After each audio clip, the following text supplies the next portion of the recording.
Hello, agents, and welcome back to the season finale, episode 112, MacPherson.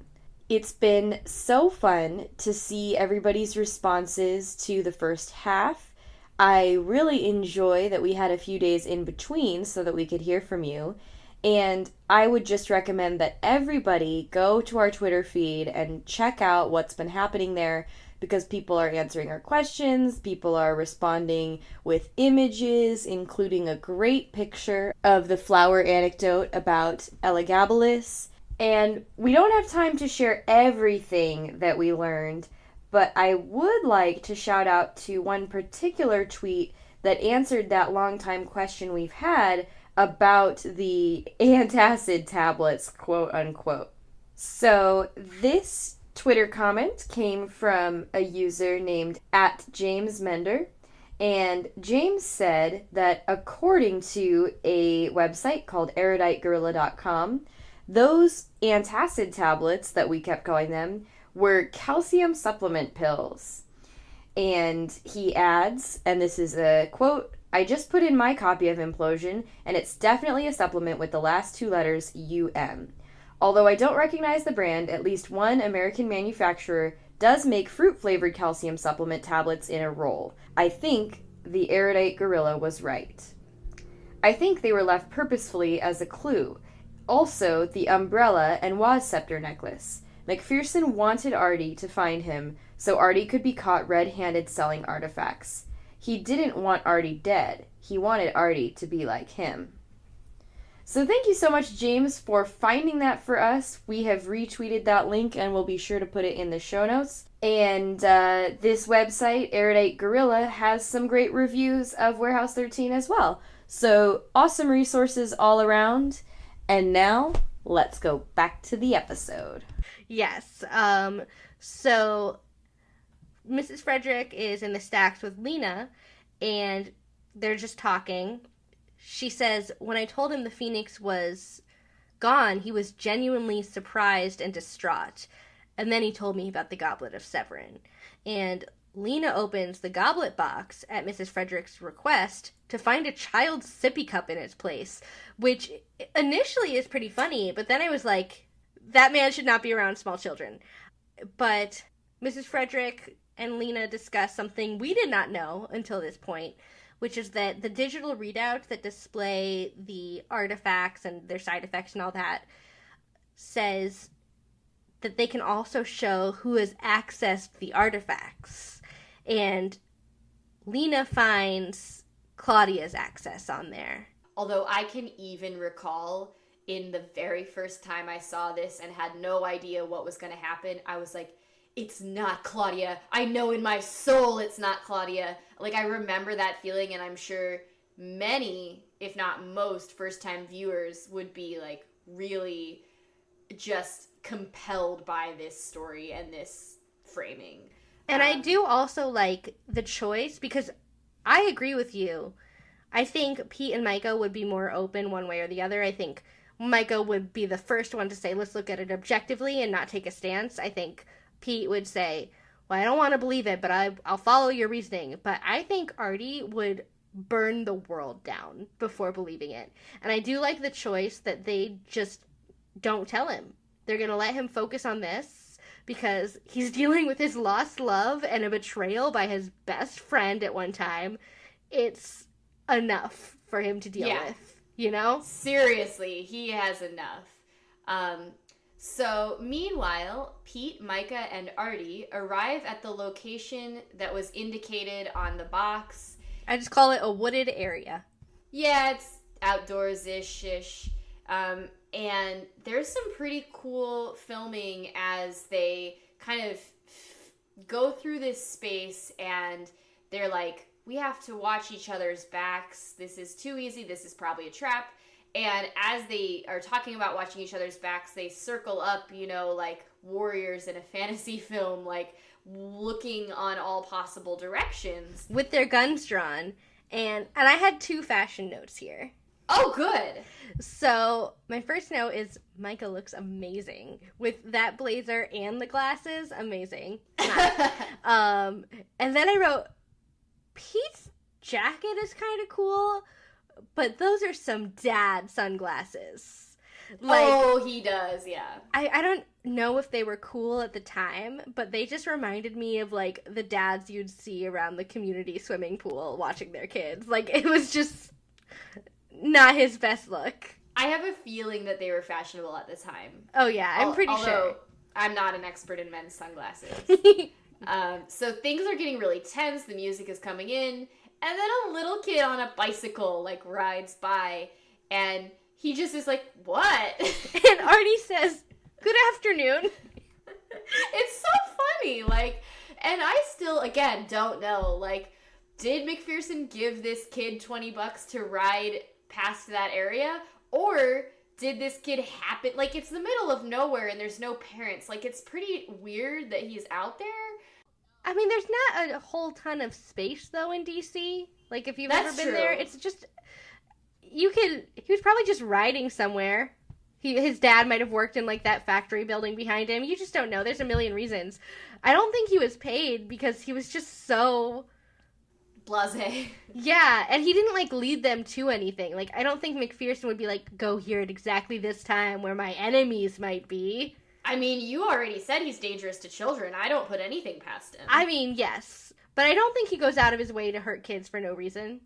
I think he will harm anyone who gets in his way, whether or not they are a child, which is upsetting.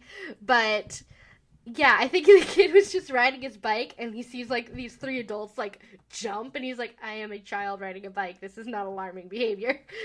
Yeah, either way, his little bike trail leads them to notice, like, a sort of, I don't know, like a rift, like I some just called it a colors. spectral disturbance.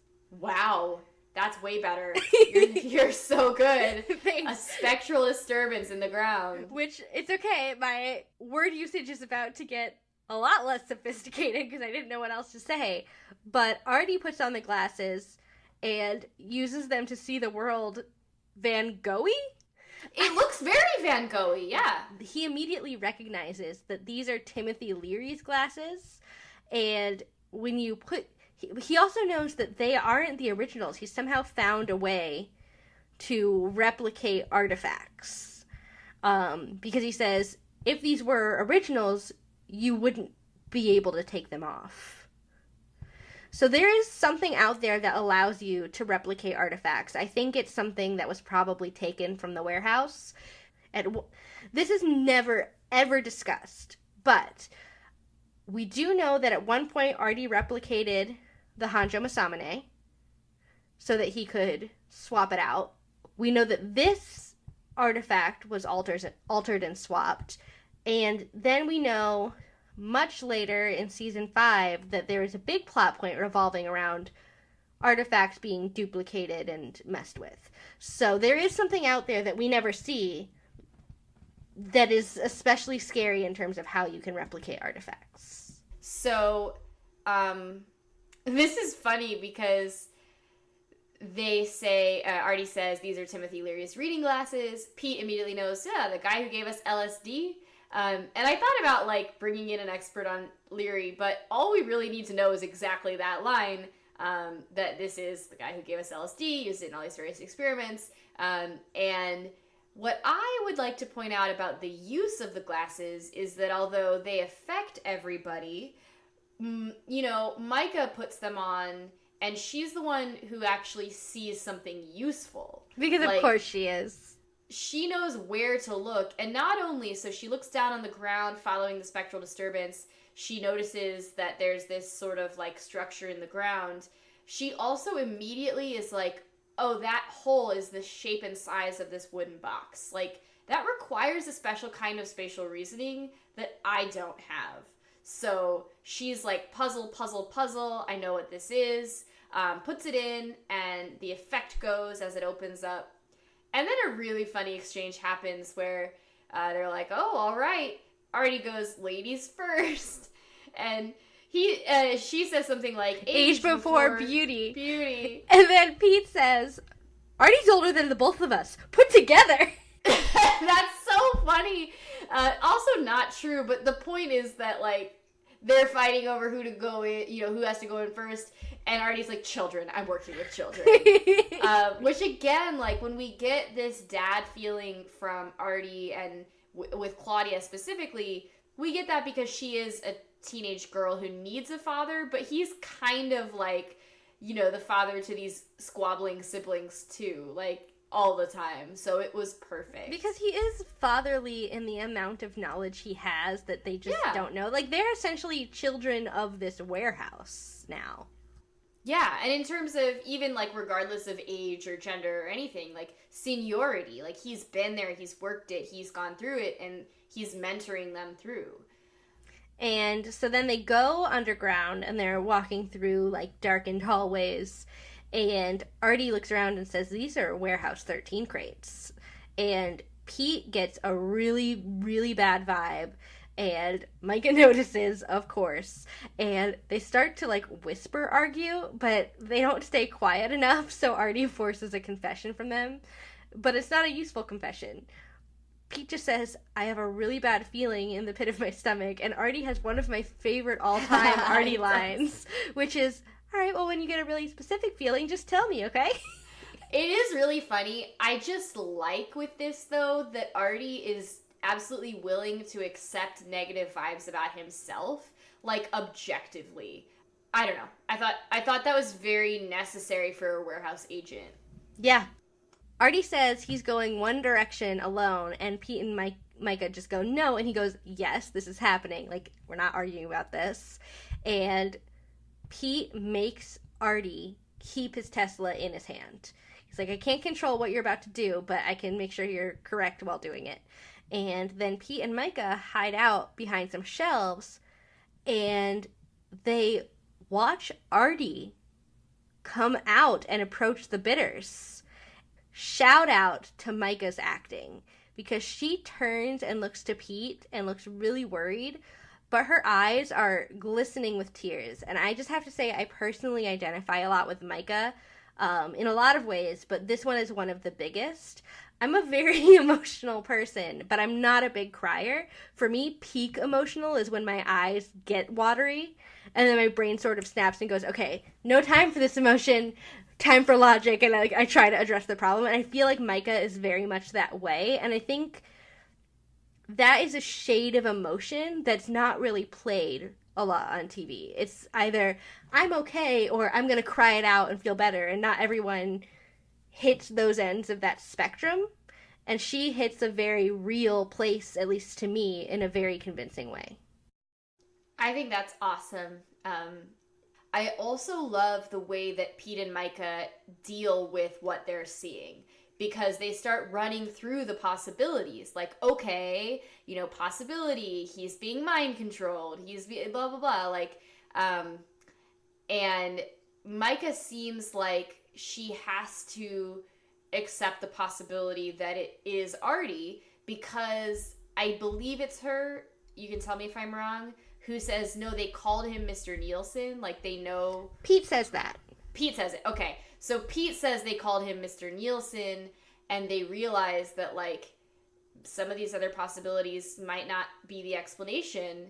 And then, oh my gosh, out of sudden surprise, the quote-unquote real Artie comes up behind them. Just as Pete says, wait a minute, maybe MacPherson is Artie. And, like, I think if it had been more than the split second, like, I think it's just, like, that one moment of being like, this is a twist? Like, before our brains just immediately go, wait, that doesn't make any sense, is, like, a thing to say.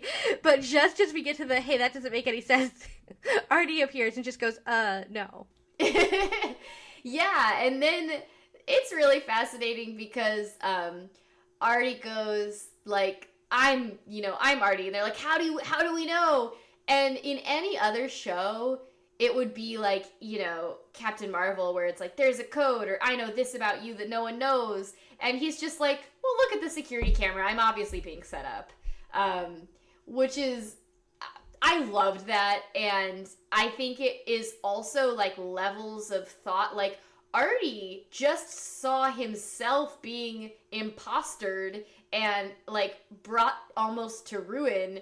And he's not, like, calm about it, but he's, like, level-headed. He's like, well, I see what's being done here, and obviously here's how we have to act now to step in. Because I think it's just what we were talking about, his dad knowledge. He's been around the warehouse so many times that I think this is an obvious thing for him to notice, where they're like, I just don't know. I just don't know about all this. So Artie says he's being set up just like MacPherson tried to do an implosion. Well, he doesn't say implosion because he's not aware he's in a television show. But with the Masamune, he remembers. Yeah. And Pete wants to believe him, but isn't quite sure what to say. So Pete goes, well, then how did he do it? Get an Artie suit? And then one of my favorite exchanges of the season takes place, where Micah just goes, the thimble. And Artie, just with complete respect, you can see the respect on his face. He goes, you really did read the whole manual, didn't you? Which, we'll see the manual much later. That is a quite impressive feat, is all I'm saying. But Micah's reply, she's so proud, and she smiles and nods really big, and just goes, I did. She goes, I did. I really did. Yes. And it's like a child winning a best spelling bee award. Yes. Like, I don't know. It's like, it's cute. It's perfect. It's believable. We know she can read. I feel like his reaction and appreciation of it is, no joke, legit the reaction she's wanted from her dad for any achievement she's ever had. Oh, Jillian. Oh, my little soul. And I know. So then Artie explains how it works. And I believe here's where we're going to insert some clips, probably from our artifact expert, about the thimble, which is Harriet Tubman's thimble, to be more specific. Yes. So, Dr. Carsonia Wise Whitehead, who also goes by Dr. K, works at Loyola University in Maryland. She is a K-12 master teacher of African American history and the award-winning author of Notes from a Colored Girl, The Civil War Pocket Diaries of Emily Frances Davis. She also hosts her own daily talk show, Today with Kay. From 2013 to 2015, Dr. Whitehead participated in the White House's Black History Month panel, co-sponsored by President Obama. So we are absolutely thrilled to have Dr. Whitehead speaking about Harriet Tubman today. Okay, so Harriet Tubman, or Minty, as I like to call her, which is her father's nickname for her, I would consider her to be one of the most important people, not in African American history, because I don't like to separate it out that way, because I believe that African American history is American history. And Harriet Tubman is someone who is a significant part of American history, someone who was born enslaved, but refused to let that stop her. If she was alive today, she would be considered to be disabled because she did have a disease where she fell asleep as a result of being hit with an iron bar across her head when she was younger. She could neither read nor write, so she didn't write or record her own story. It's been told by others. It's been passed along, which I think is important. But the fact that she not only sold herself, to use Frederick Douglass's words, but she went back several times to help family members, friends, and others make their way across the line to get to freedom. Okay? Kind of as a conductor, moving people along the pathway to freedom. But freedom was something that you had to claim for yourself. And after that, she continued to be involved. I'm thinking about her work with the Union soldiers during the American Civil War. We often talk about the Combahee River Collective and her work in that one night going through and informing the members, maybe 750 enslaved people, that they could claim freedom for themselves. Her name has traveled far and wide, and her memory holds clear. So the Harriet Tubman Convention is coming up next Saturday to celebrate her in Maryland, and I was just excited as the keynote speaker to find that her great-great-grandniece, if I'm saying that correctly, is on the program. I just like knowing that Harriet Tubman's family line has continued, even though this is not her child, but it's the child of a family member, and that line is important. And Artie explains that the thimble, or whoever wears it, allows you to turn into essentially anybody else. It makes you a shapeshifter. And it got its powers as she was stitching rags together to form outfits and stuff for her fellow slaves escaping to freedom through the Underground Railroad. And, well, one thing I think is interesting is that the language of the thimble itself is similar to the Masamune. I don't think that's a coincidence that MacPherson is specifically interested in artifacts that allow you to be someone else, be invisible, move through space unnoticed, etc. And so this language of refraction and like reflection is similar. And then the other thing that I asked our expert about that's really historically interesting is that Harriet Tubman is an incredible woman for so many reasons, but one of them is her reputation as a leader of the Underground Railroad, that she, in the kind of quotes of that language, never lost a passenger. So everybody who she went back to rescue, she rescued. And so I asked our expert about that reputation and the techniques she might have used to be so good at saving people. And here's what she had to say. Well, yes, there are a couple of different things that she would use. The ways in which she would get the message across that she was coming to town, or that she was coming to a certain area, or looking to take people on the pathway to freedom. I mean, all kinds of stories have been told about how they would sing songs, and she would pass the song along, and other enslaved people would pass the song through the plantation to let people know that Harriet Tubman was coming through if they were ready to go to freedom. They would also, plant the stories and the methods in quilts. I mean, that's also a big way that communication was passed. I've heard stories that sometimes they would cornrow the young girl's hair. They would put the pathways and the messages in the cornrows, which I think is extremely creative when you think about the ways in which Black people negotiated for and fought for and were in pursuit of not just their own freedom, but helping other people to get on the pathway toward freedom. Harriet Tubman is known, of course, for carrying a pistol. So when you said she's never lost a passenger, she did what she had to do to ensure the safety of everyone. I mean, there are stories that she would say, go forward or be shot. I know that there were types of drugs they would use on the babies if there was a baby along the way. They would carry the baby, but they couldn't have the baby crying out. Whether or not they were hiding themselves in the lake or hiding themselves in the bottom of a carriage. I mean, she was quite adept at finding a way to persuade people to move past their fear and to tap into that deep sense of resilience and courage that lies at the bottom of all of that, and to keep moving forward. I think that is one of her greatest strengths. That's truly amazing. The artifacts to which Artie has affinities versus the artifacts to which MacPherson has affinity.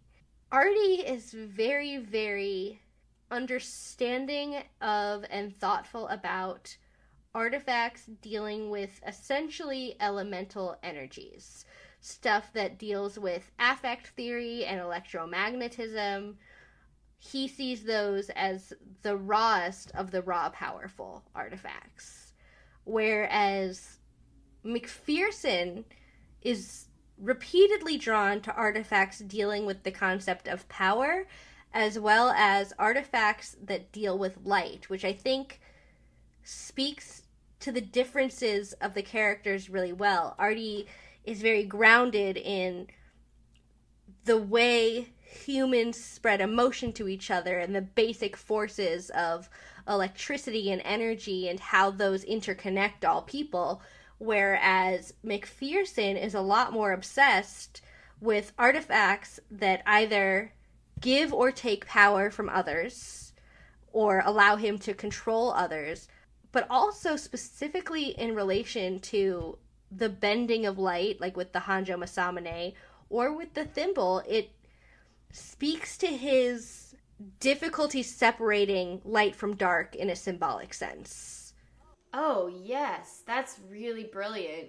Yeah, and I mean, just even the sort of chaos that we got from this Waz scepter and the chaos that his artifacts he's using can cause, whereas, like you said, Artie's artifacts are about unity and, like, you know, I'm a neo-pagan. These things he is invested in.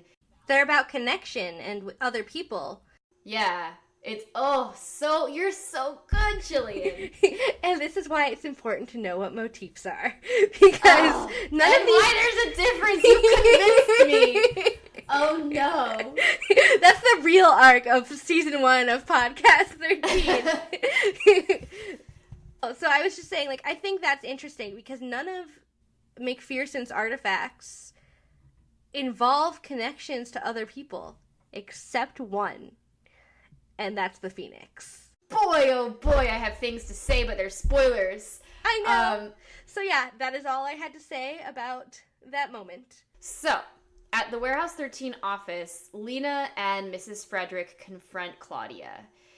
They're trying their best. It's not just because Claudia is a teenager, which I feel like they emphasized on purpose earlier, about why she would find this so emotionally difficult and why it would be hard to understand.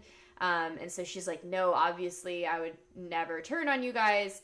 And they say, well, not on purpose. Obviously something could have happened. And Claudia's just really upset. She's so upset. She said, this place is my home. And Mrs. Frederick and Claudia believe that she didn't know she was being used. And then she steps towards Lena, not threateningly, just with... like desperation. Yeah, a desperate intensity. And says, pump me full of truth serum. Read me. Read my colors. Tell me my fortune. She's so distraught. And it actually, the way she acted, the way her voice broke, reminded me, time to drink, friends, of the season 1 finale of Buffy. Oh, that's what it reminded me of! Yeah. she's like throwing the books and yeah, like, I think tell me! I think it's because of the tell me my fortune line. I think Yeah. Buffy actually says that. And it's so heartbreaking because she desperately wants answers and she just can't get them. And Lena says, I can and I have, and something is wrong. She doesn't say specifically, like, you've done something terrible, just something's not right. And Claudia goes, I'm like the Manchurian Candidate or something. I've got to get out of here. And listeners, if you want to watch the Manchurian Candidate, it is good.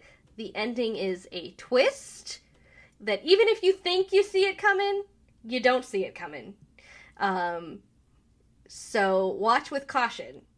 And watch the original, please. Don't watch just watch the one with Angela Lansbury. Sorry. Claudia, in a later episode, makes an Angela Lansbury reference, so that's that. I mean, I believe it. The original Manchurian Candidate, at least how I remember watching it, is black and white. And, you know, if you grow up in foster homes or if you're in and out of mental institutions and facilities, I would believe that they would not quite update their back catalog regularly. So I believe that she'd watch a lot of those older movies. And she storms out, and Mrs. Frederick says to let her go because Lena is worried that Claudia is so upset. She's never seen her that upset. But it's best that she's not in the warehouse right now. And Mrs. Frederick says something alarming about MacPherson. She says, yeah, his ability to make you feel that way is what made him such a good agent. He'd get inside your head and make you think you had the upper hand, and then he'd strike. Oh, gosh. And this is a hard thing, too, because Lena, going back to why I wanted to point out her relationship with Claudia, says, like, I've never seen her this upset before. Like, Lena really wants to help Claudia or talk to her, but at this point, there's nothing they can do because they don't know if Claudia is somehow being used by MacPherson. It's just such a difficult situation. And then from there, we go back to DC. We're back in that underground secret place. And Artie is trying to sneak up on MacPherson when we see MacPherson as MacPherson. And MacPherson says, "Nice try," and holds up something that looks vaguely familiar, but is not an implosion grenade, and says, "Remember these?"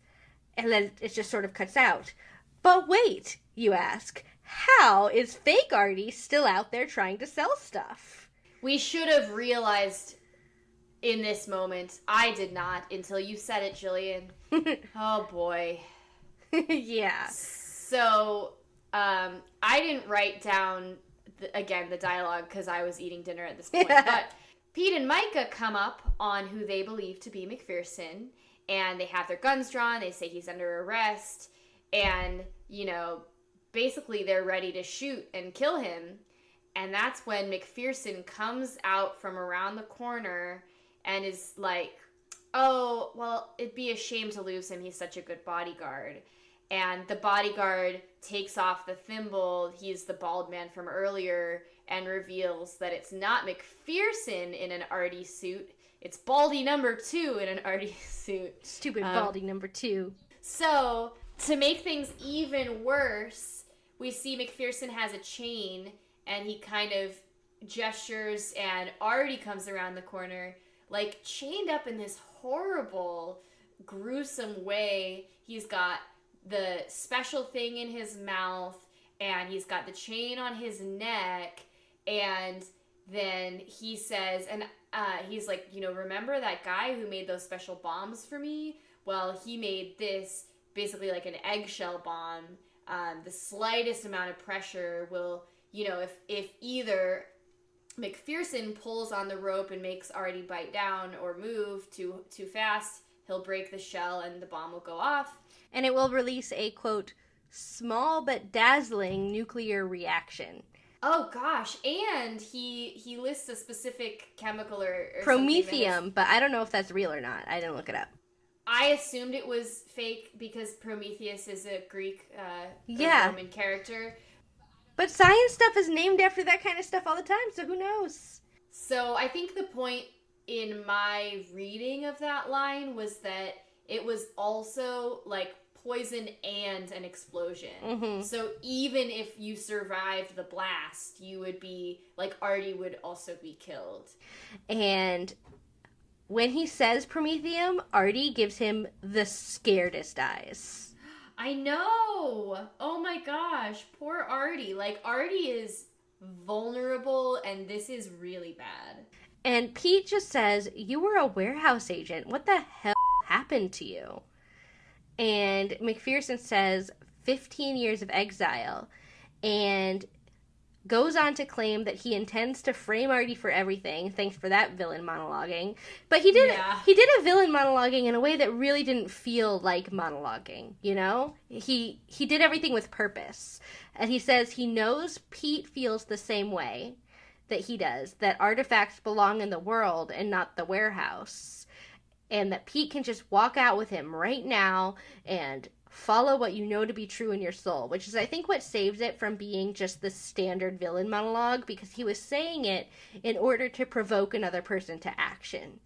Yes, and I would like to say, too, that we just got that description from Mrs. Frederick about how MacPherson splits people up and turns them against each other. And I actually think, and this is just my read of Pete, that he doesn't feel that way. And what MacPherson is really trying to do is sow seeds of doubt in, like, Micah, that Pete might not be a loyal partner, that he might, like, the things that Micah fears the most are what MacPherson is trying to get people to believe about Pete. And Pete just has the actual best response, and he's like, "You're out of your gourd, McNutty Pants," which was amazing. I actually had a similar reading, but from the opposite perspective. He clearly did his research on these agents, so I think that he was playing both sides of the coin at the same time. So I think he was doing what you were saying for Micah, but I also think he knew enough about Pete that maybe he could convince him or put doubt into Pete's mind. Because, look, Pete is a guy who really likes comic books and those sort of vintagey sci-fi fantasy worlds.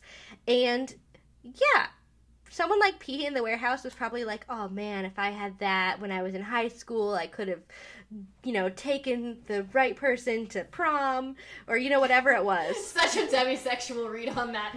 I know. Taking the right person to prom. Yeah. Okay, keep going. But you know what I mean, like, there are all these things, like, I could have been the strongest person, or saved... Or he could have been heroic. Like, he wants to help others. That's why he joined all of the various government, agencies he did. He's trying to help people and save lives. Yeah, and I'm sure on occasion he's been like, oh man, it kind of sucks we have to lock it away in here because I could have done so much. But I don't think it rises to the level that MacPherson hoped it would of, well, if you join me, then that dream can become a reality. I think Pete's just like, no, I have perspective and understand my place in the larger world. Yeah. I'm emotionally stable and very healthy. Like, that's Pete, Yeah.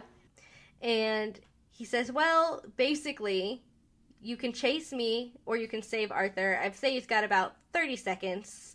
And then he starts to run out. But Pete is so smart and so prepared.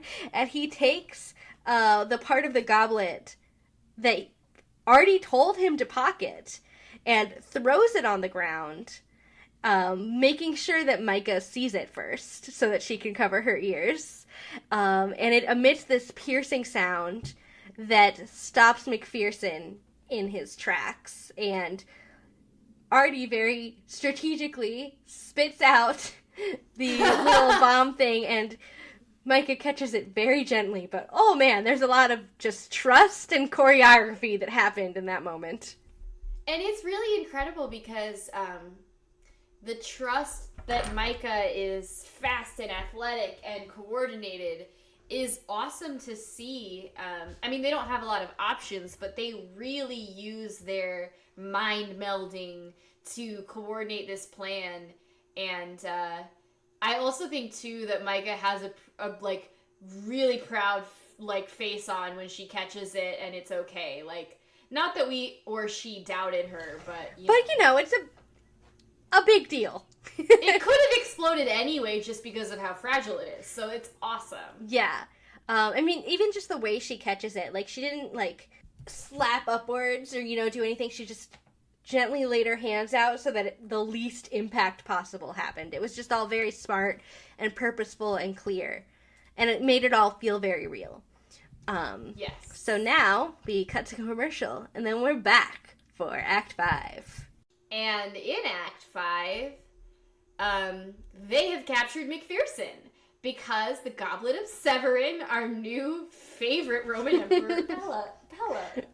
And they have him in the back of the car, and they're driving him to the warehouse. And this is amazing because I think as a writer, I usually fast forward past this part and we would just go to the warehouse with him. But it's a good place to have this scene because obviously Pete and Micah have the same question that we are having, which is well, we have him. What do we do with him? Because he already broke out of jail. And they're not murderers. Yeah, exactly. He's so powerful that they're trying to figure out what to do. And this is where Artie introduces to us the idea of bronzing. And Pete says, well, it actually happens because Pete says, okay, I'll promise I'll read the manual this weekend, but what's the bronze sector? And Micah's like, actually, I don't know. It's not in the manual. But I would just like to state for the record, we know for a fact that Pete does not read the manual that weekend or any weekend. Pete in the manual is the lowest of low-key subplots in this show, but it's a big subplot over time. So The reason that it's not in the manual, according to Artie, is because it's so dangerous. If people knew that some of the worst figures in history were all in one place, like, I mean, think about this from your own perspective. That's absolutely horrifying, and you would never want those people to get out and get loose on the world. And so, you know, we get that important information as they approach the warehouse, and then come in to bring MacPherson into custody. Yes, and Artie says some amazing things, which feeds into a theory I've had for a while. So Artie says even a twisted mind can be an artifact, which is why they're kept in the warehouse. The theory I've had for a while is this is why they don't just outright destroy artifacts. If you go back to 102 Resonance and you find that Marsden's happiness went into the artifact, and then you take in things like Miss Frederick said in 104 Claudia, that all artifacts are extensions of people, these are somewhat sentient objects. It's not their right to destroy them. They are somewhat alive.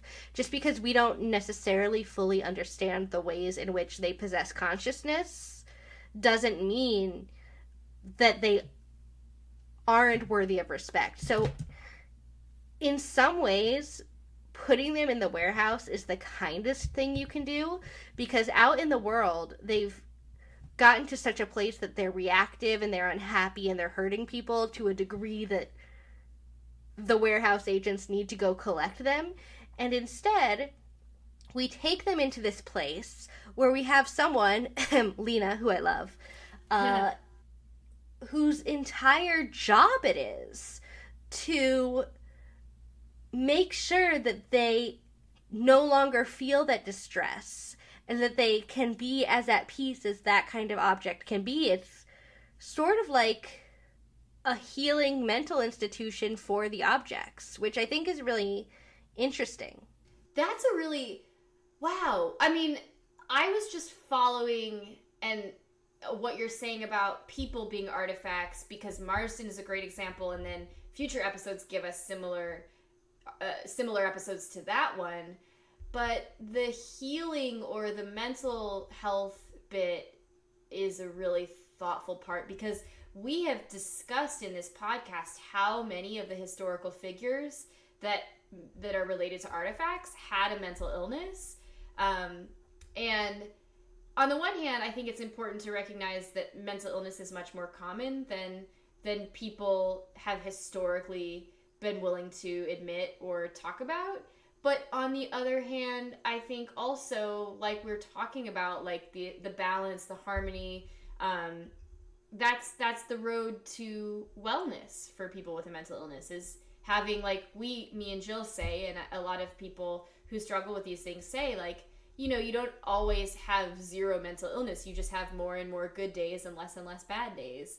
Yeah. And that's like how they're making the artifacts still misbehave sometimes, but they misbehave less, or they're, oh gosh, I'm just agreeing with everything. You're so on fire today. Thank you.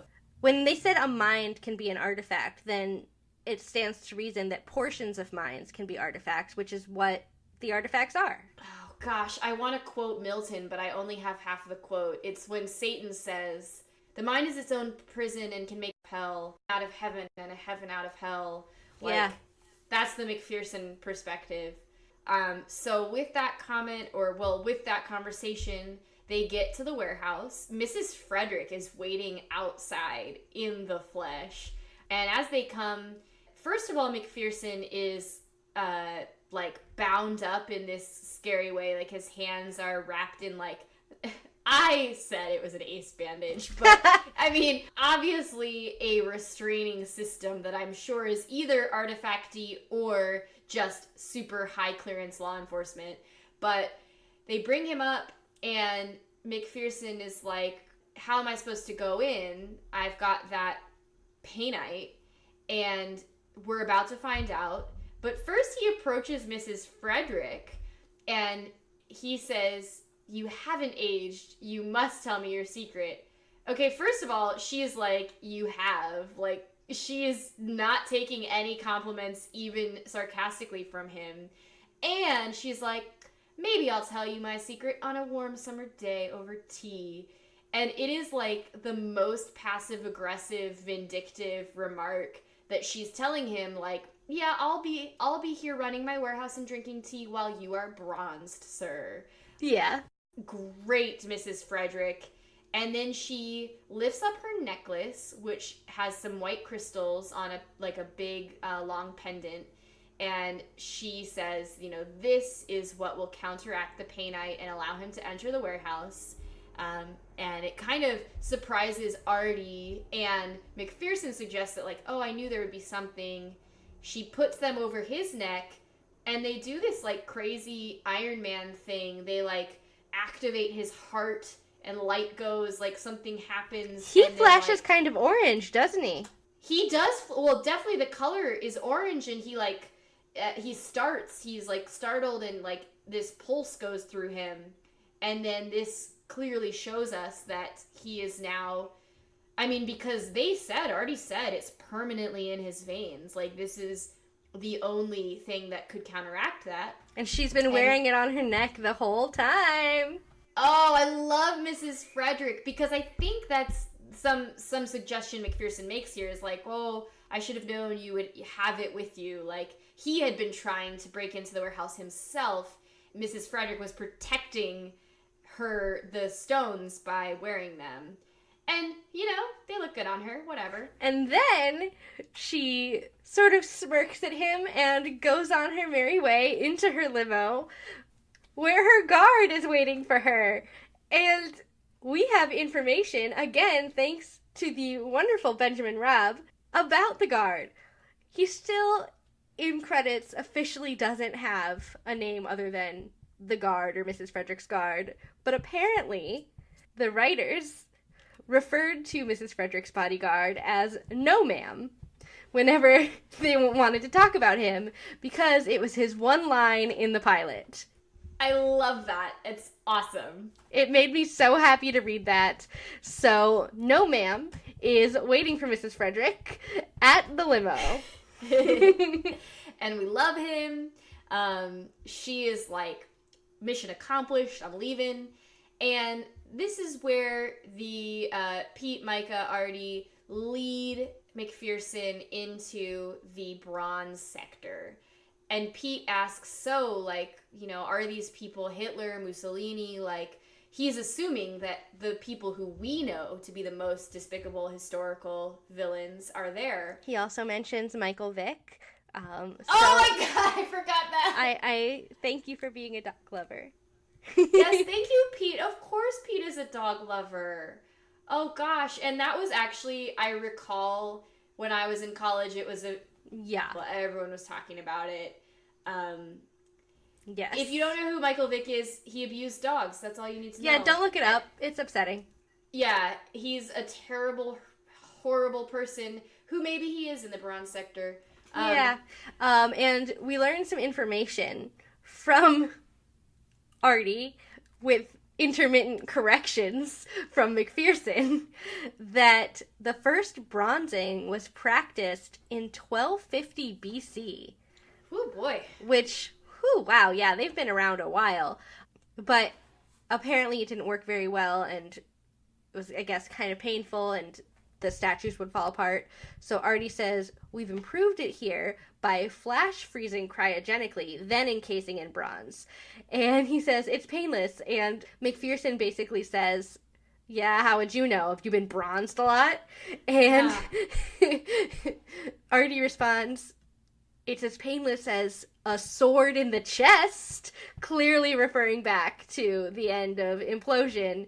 And MacPherson just says, touche, and it's kind of evil and funny, but also at the same time really sad, because we get a glimpse at the quick banter that they had and the way that they challenged each other and made the warehouse life a little less lonely. It was certainly a boys' club and a toxic situation, but this is the last conversation they're gonna ever have like that, Yeah, and this is the difficulty, is that Artie and MacPherson were friends. Like, we know that, and we see it as Artie deals with his emotions while leading MacPherson to the bronzer. He's like, the bronzer. He's like, he's trying to cope with that. But eventually he's going to have just the best line. He puts MacPherson in the, chamber. Lena comes in, and this is disgusting. MacPherson is like, oh, have you brought me a farewell gift? Like, what is this? He says she's a beautiful creature. Ugh. Ugh. Yeah. Gosh. It was disgusting. It was so gross. And whatever. It's actually worse when we get the twist of the ending, which is in the episode, so it's not a spoiler, that he had in some way employed Lena. He doesn't view her as a person. He calls her a creature, and it's just... ugh. And it's especially atrocious in this episode that deals with Harriet Tubman's Thimble. So this is an insight that was totally Jillian's, but we talked about it before the show, and that's why I got to think about it more and discuss it with our expert, because Lena is a black woman in contemporary America being used by a British white man who doesn't think of her or treat her as a human person and uses her to get his busy work done. I mean, this is extremely upsetting, and I'm not saying it's a fault of the show. I'm saying that he is a villain and the show has characterized him as such. So we are going to talk actually with Dr. Whitehead at the end of this episode about this specific season finale and the racial and cultural implications of the dynamic between Lena and MacPherson. But I'd actually like to start us with a little palate cleanser. First, we asked Dr. Whitehead about the role not just of women like Harriet Tubman, whose name we know and remember, but black women every day throughout history going through the trials and struggles of being African American, being black women, and doing everything in their power to fight against injustice and create a better world. I think that there were all types of ways to fight for and negotiate for freedom during that time. It wasn't just about leaving a plantation and taking that agency and claiming it as your own, but there are ways that black women were involved in work stoppages on plantations, slowing the work down as a form of resistance. The ways in which black enslaved women would grow their own vegetables and fruit, and making sure that they were providing for their family as well as participating actively in the bartering process. Black women who were born free used their power and position to speak about what was happening, whether they were traveling and speaking, like say, Marie Redmond traveled and she spoke, or they raised money to send down to enslaved people. So black women were actively involved in fighting for freedom on all fronts, whether it was in the church or through the establishments of their clubs, or working as an abolitionist or being an abolitionist speaker, or being on plantations and making sure that there was just an amount of agency to be claimed, that though you were legally and physically enslaved, your spirit, your soul, it was still intact. And I think black women were the ones who were reminding their children of what that meant, and there are countless stories. So I always want to pay homage to black women who chose to survive, and I think that's important, that there was a choice that enslaved black women made every day to survive, particularly if you're someone who was born during the middle of American enslavement, right? So kind of chart the beginning of around 1657 or so, when it began to get legalized throughout the colonies, and we kind of point the end in 1865 with the ratification of the 13th Amendment. Well, if you were born in the 1700s, you were born in the early 1800s, you're someone where your parents had never seen what freedom looked like, right? So this is really incredible. And there's one more 30-second clip from this particular discussion that, as a historian, I absolutely urge you to listen to and think is just beyond powerful. I'm putting a content warning in the middle of the episode, though, because this particular clip deals with self-harm / suicide as well as the loss of children. So fast forward 30 seconds from the end of me talking if that will adversely affect you. But as I said before, we need to know history, and it is absolutely unacceptable to sugarcoat the atrocities that Americans have inflicted upon other people, including fellow Americans and indigenous people, people of color, for hundreds of years. So I think that we have to pay homage to women that ran away, but also women that stayed, chose to survive, and then we pay homage to women that chose not to survive. That it was incredibly brave, I think, to take your own life, and in some cases take the life of your child. Their stories. Black women would rather see their child die than have their child enslaved. I think it was an incredible time, and no matter what choice a black woman who was enslaved made at that time, we have to respect their choices and just pay homage to whatever they did to move us farther along the path.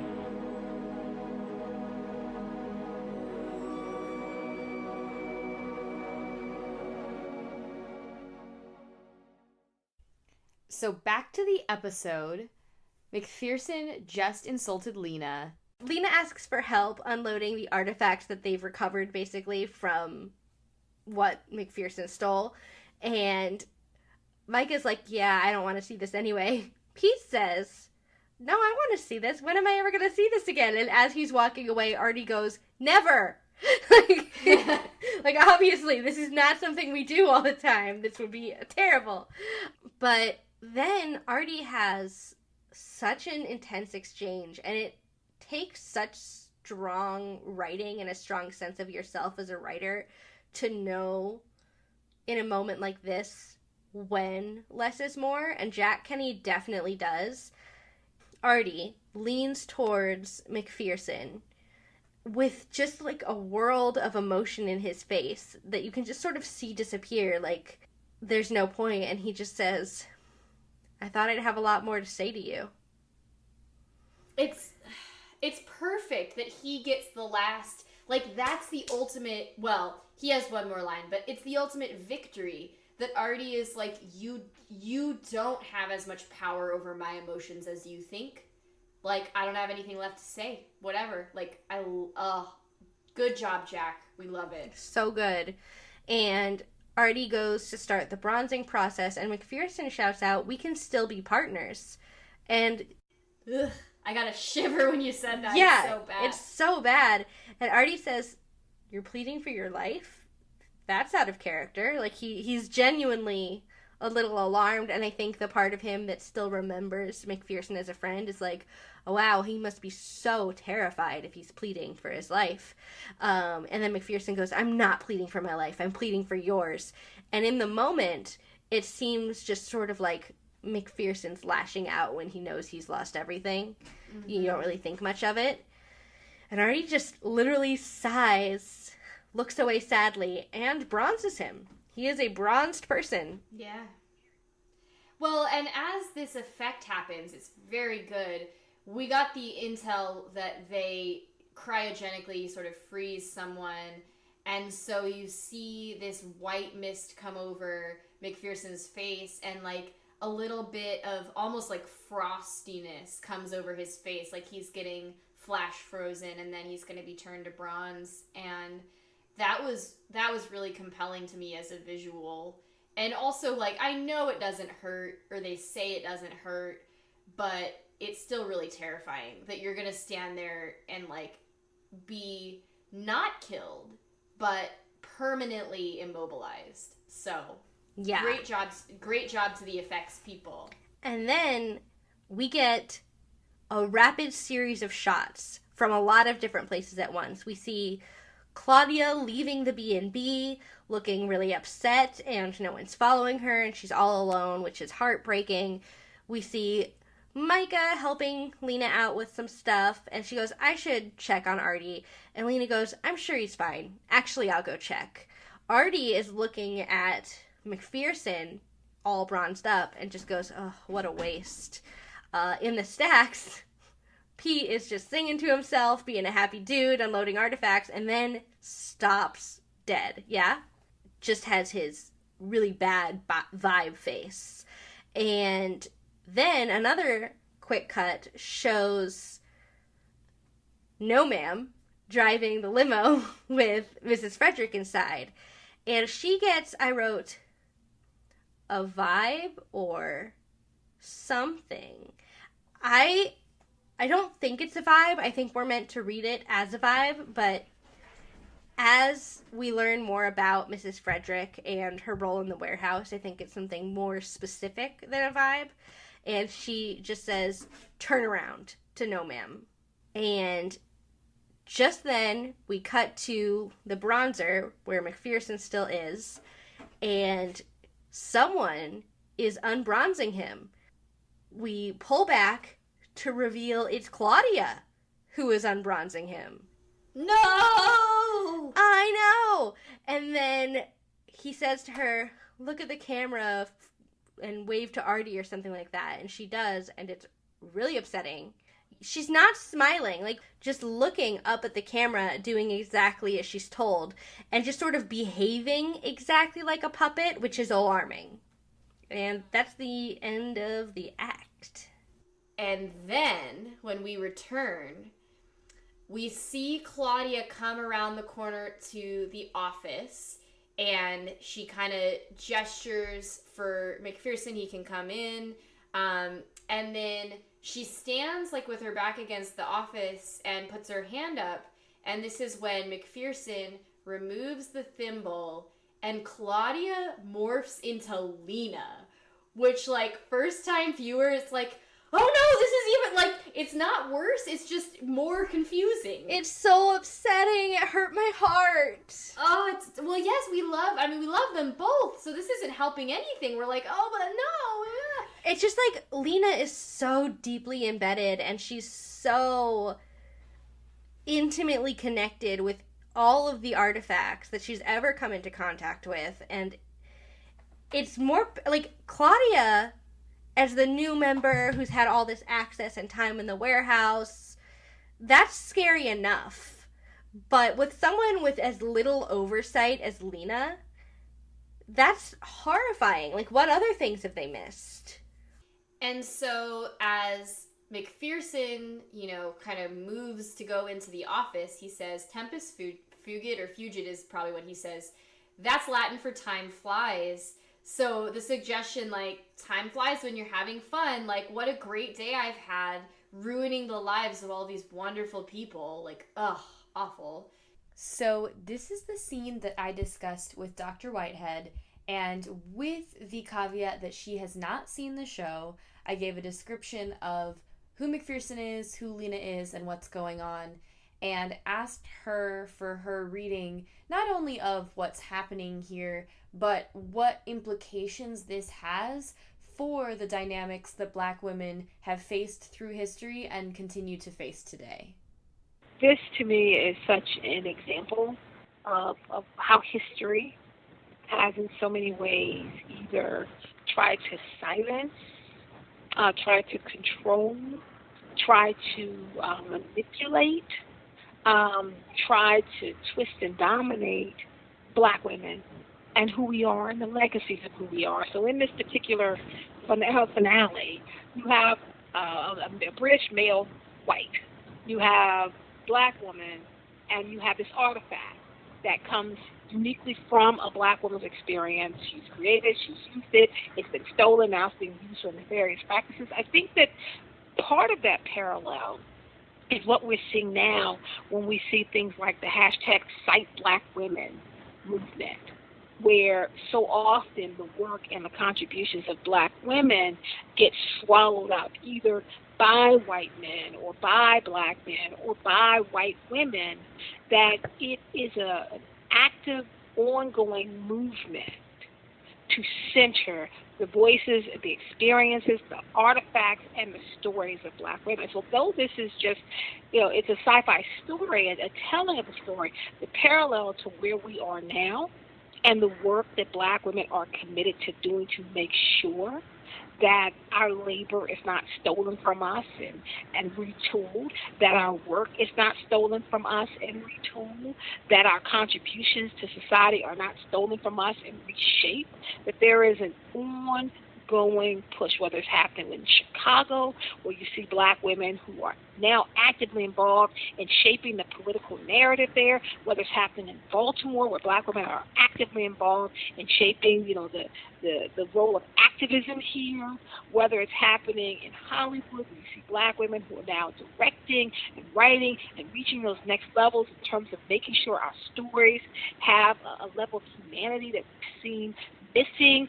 This particular scene that you're talking about speaks volumes to the work that we're doing now. That is why we fight so hard to make sure that the work and the contributions and the narratives of black women are not forgotten, are not overlooked. This is why Kimberly Crenshaw created the hashtag Say Her Name movement, so that we can remember to say the names, to speak the names, to remember the work and the contributions, the legacies, and the history of black women. And he tells Lena to go activate the codes that he infected the warehouse computers with when Artie accessed his site, which I love. I hate MacPherson, but I love that he knew Artie would do that, because he's so intimately familiar with... Yes. It's both the long con and the, what I say, the Yoko factor. That's an episode of Buffy where, they're splitting up the characters on the team and making them hate each other, like Yoko, the Beatles, etc. Just like Mrs. Frederick said he would. It's the worst. It's so terrible, because it's like, oh, you do think you have the upper hand, and then he strikes. That's exactly what happened.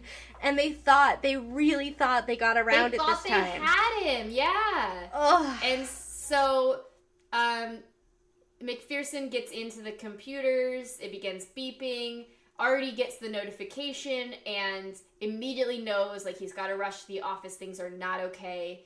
And he has his Tesla, points it at MacPherson. MacPherson's like, go ahead.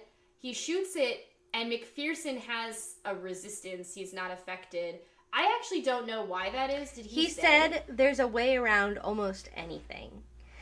Which means that he's definitely had something that probably rebuffs electricity.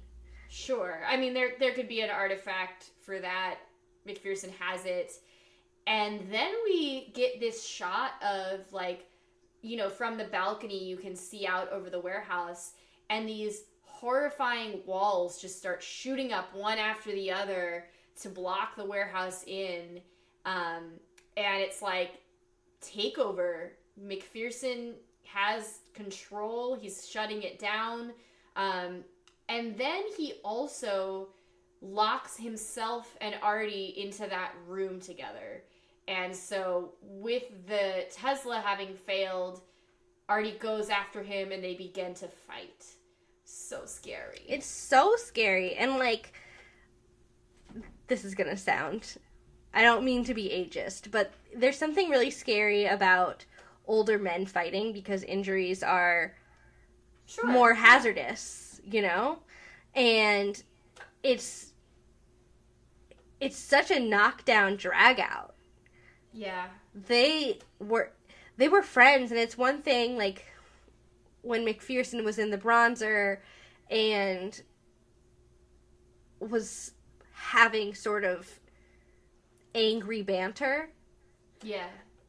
But to physically lay hands on someone and actively do them harm, not with an artifact, but with your hands, is really upsetting and scary. It speaks to a deep level of malice. Yes, and this is the blowout we've been waiting for. And there's something that I might not put in here, maybe I will, but that I've been meaning to talk about, and it's from Queer Theory, it's called a book called Between Men by Eve Sedgwick, and it introduces this kind of foundational idea in queer theory that when two men vie for the same woman, their bond draws the two of them closer together than to the woman. And you can read that in a queer way, but you can also read it in terms of deeply emotional interpersonal dynamics where these two guys are like connected on this deep level of friendship and strife and struggle and pain and partnership, and then they physically fight, and it's just like the most primal, because usually they have all of these fancy things, Tesla's gadgets, and now they're just fighting hand to hand. And again, like Jillian said, not to make any judgments, but MacPherson's a little taller, he looks a little stronger, he gets the upper hand, he bests Artie, and at this time, Pete and Micah have come rushing, and they're at the door. Pete breaks open this panel with a fire extinguisher in order to see in, where Artie is on the ground. He's not unconscious, but he's really been clearly hit on the head. And they just keep shouting, Artie, get up, because they know they're not going to get in time. And it was so bad. I know, Artie does struggle and rally and get up, but not before MacPherson is run out of the warehouse, and Artie runs into something that we have heard called the umbilicus before. It's like this...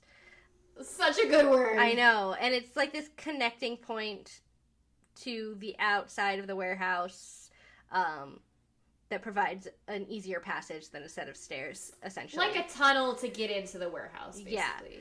Yeah. And Artie runs towards the exit, but we see MacPherson lock it from the outside. Terrible. He, lifts a little panel that we didn't know was there, but, of course someone who's been there forever would know it's there. And Artie sort of realizes what's happening, but it's too late, and he's running back towards the other end of, the direction he came from. But just then he hears that a self-destruct sequence initiates, and he does something that is so heartbreaking. He stands still and closes his eyes. He's like, I know that I'm not gonna survive this, so I'm just gonna go out peacefully. It's the worst. That's exactly what I read, is that you see that moment and his actions where it's like, my reading is that he always kind of knew he would die in the warehouse, or doing something for the warehouse, and he has accepted that his life might end in his job, and that, like you said, he's not gonna, rush and scratch at the door, he's not gonna cry, he's just gonna stand there and, have his peace. It's so sad. And then there's a big explosion.